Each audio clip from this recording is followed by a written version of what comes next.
na ng 3 milyong karagdagang bakuna ang Department of Health kontra sa kumakalat na pertussis o whooping cough. Babala kasi ng mga eksperto, mas nakamamatay ang sakit kapag tumama sa mga sanggol. Nasa frontline ng balitang yan, si Laila Pangilinan. Nababahala ang Department of Health at iba pang eksperto sa dumaraming kaso ng pertussis o whooping cough, partikular sa mga bata. 453 cases na ang kaso nito sa buong bansa, habang 35 na ang nasawi. It's really mostly kids. Wala akong nare-recall na sinabi na adults eh. Sa ngayon, Quezon City at Iloilo City pa lang ang nagdeklara ng outbreak dahil sa pertussis. Pero ayon sa Department of Health, 10 rehiyon pa ang nakitaan nila ng mabilis na pagtaas ng kaso.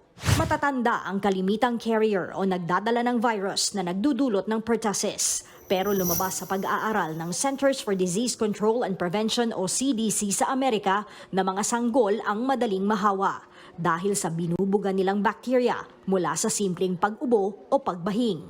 Naipapasa raw ito kapag kinakarga, niyayakap o hinahalik-halikan ang mga bata. They will be exposing those mga unvaccinated children sa bahay kasi talagang sa bahay ang hawaan yan.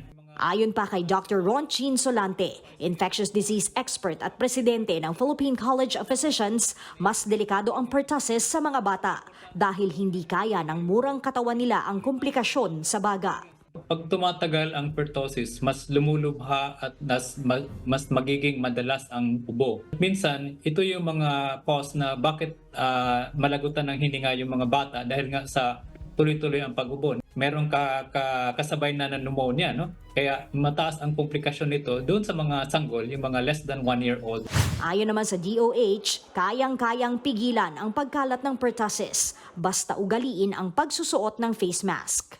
Yung punto sa mga bata, totoo yun, mahirap talagang ipag-face mask ang mga bata, lalo na yung mga younger than 5 years old. Pero tayong nakapaligid sa kanila, we can actually wear the masks ourselves para maprotektahan sila. Bukod sa face mask, isa pang epektibong pangontra ang bakuna.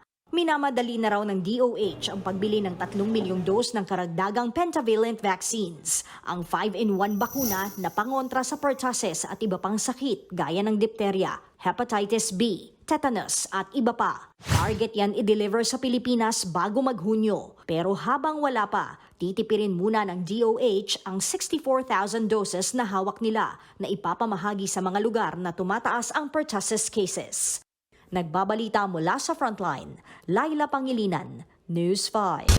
Mga kapatid, Cheryl Cosim po, huwag maging huli at maging una sa lahat sa balitaan. Para sa tuloy-tuloy na talakayan sa Frontline, mag-follow at mag-subscribe sa social media pages ng News 5.